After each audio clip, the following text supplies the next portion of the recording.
یہ 2 رکعت نہیں پڑھی جا سکتی، جیسے فجر کے بعد طواف کیا اور ابھی سورج نہیں نکلا ہے، عصر کے بعد طواف کیا اور ابھی سورج ڈوبا نہیں ہے، تو پھر اس 2 رکعت کو بعد میں بھی پڑھا جا سکتا ہے، لیکن بہتر ہے کہ آپ جیسے ہی فارغ ہوں نماز پڑھ لیں، یہ عام وقت میں۔ اچھا، اگر کسی کے پاس وقت زیادہ ہے اور وہ یہ چاہتا ہے کہ میں 2 نفل طواف کر لوں ایک ساتھ، تو ٹھیک ہے 2 نفل طواف کر لیں، یہ 2 رکعت پہلے اور پھر 2 رکعت، اس طرح 2 کر کے 4 رکعت پڑھنا ہوگی۔ اس دعا کے بعد ایک عمل اور ہے، نبی اکرم صلی اللہ علیہ وسلم نے زمزم کا پانی پیا ہے۔ زمزم کا پانی وہ پانی ہے، مبارک پانی، جس کے بارے میں نبی اکرم صلی اللہ علیہ وسلم کا فرمان ہے، ماء زمزم لما شرب لہ، زمزم کا پانی جس نیت سے پیا جائے گا پوری ہو جائے گی۔ یعنی اللہ تعالیٰ نے اس کو مقبولیت کی جگہ بنایا ہے۔ یہ وہی پانی، یاد کیجئے واقعہ بتایا تھا، حضرت حاجر علیہ السلام اسماعیل علیہ السلام کو یہاں لٹا دیا ہے اور تلاش کر رہی ہیں پانی کو، کبھی صفا پر کبھی مروہ پر چڑھ رہی ہیں، پانی کا نام و نشان نہیں، لیکن ایک ماں کی بے چینی، اللہ تعالیٰ نے ان کی دعا قبول کی، جہاں اسماعیل علیہ السلام رکھے ہوئے تھے وہاں سے پانی ابلنا شروع ہو گیا، اسپرنگ۔ جیسے ہی پانی چمکتا ہوا نظر آیا، جلدی جلدی حاجر علیہ السلام آئیں، وہ پانی کو روکنے کے لیے جو لفظ استعمال کیا، زم زم زم زم، اسٹاپ اسٹاپ، رک جا رک جا، اور ساتھ میں کچھ پتھر رکھنے لگیں، تو یہ جو لفظ کہا تھا اسی سے اس کا نام بھی ہو گیا زمزم۔ بابرکت پانی ہے۔ معراج کے واقعے میں آپ کو بتایا تھا کہ معراج کے موقع پر نبی اکرم صلی اللہ علیہ وسلم کے لیے تشت اوپر سے آیا جس میں علم و حکمت بھرا ہوا تھا، آپ کے سینے کو چاک کیا گیا، اوپن ہارٹ سرجری کی گئی، اور آپ کے قلب کو دھویا گیا زمزم کے پانی سے۔ معلوم ہوا یہ پانی سب سے مقدس پانی ہے، مبارک پانی ہے، جس سے آپ کے دل کو دھویا گیا ہے، ورنہ جب اللہ تعالیٰ کی طرف سے علم و حکمت آ رہا ہے تشت میں تو پانی بھی آ سکتا تھا، لیکن اس پانی سے دھویا گیا، اور اللہ نے یہ زمزم کے اندر ایسی برکت رکھی ہے، لاکھوں آدمی روزانہ اس کا پانی پیتے ہیں، استعمال کرتے ہیں پینے کے لیے، اور لے جاتے ہیں اپنے ملکوں میں، لیکن آج تک وہ برابر چل رہا ہے، کبھی اس میں کمی محسوس نہیں ہوئی، حالانکہ وہ بہت گہرا کنواں نہیں ہے، لیکن پھر بھی اللہ نے ایسی برکت رکھی ہے۔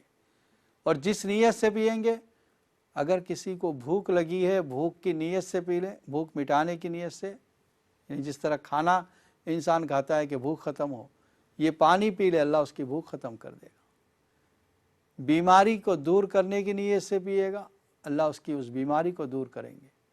دعاؤں کے قبول ہونے کی نیت سے پیے گا، اللہ دعائیں قبول کریں گے۔ تو زمزم کے پینے کے وقت بھی دعا ثابت ہے، کیونکہ قبولیت کا پانی ہے، مقبولیت کا مقام ہے۔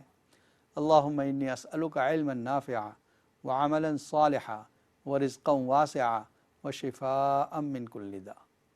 اے اللہ، میں آپ سے سوال کرتا ہوں ایسے علم کا جو نفع دینے والا ہے، ایسے عمل کا جو نیک ہو، ایسے اور بیماری سے، ہر قسم کی بیماری سے شفا، وشفاء من کل داء۔ اور بھی دعائیں مانگ سکتے ہیں، اور سیر ہو کر پانی پینا ہے۔ حدیث میں نبی صلی اللہ علیہ وسلم نے فرمایا، مومن سیر ہو کر پانی پیتا ہے اور منافق تھوڑا پیتا ہے۔ اس کا مطلب زیادہ پانی پینا زمزم کا، یہ ایمان کی علامتوں میں سے ایک علامت ہے۔ 2 4 کپ 5 کپ جتنا پی سکے پی جائیں۔ اور پھر حدیث میں یہ بھی آیا ہے، نبی اکرم صلی اللہ علیہ وسلم نے فرمایا کہ یہ بابرکت پانی ہے۔ ایک صحابی رضی اللہ تعالیٰ عنہ لے جانے لگے، تو آپ نے فرمایا ٹھیک ہے لے جاؤ، اس پانی کو لے جانا، اسی لیے تو ہم لے کر بھی آتے ہیں، حج اور عمرہ کرنے والے اس پانی کو لے کر آتے ہیں۔ کیوں؟ یہ ایک ہدیہ ہوتا ہے۔ دوستو احباب کو یہی 2 چیزیں ہیں، کھجور اور زمزم، یہ وہاں کی سوغات ہے، یہ وہاں کا ہدیہ ہے۔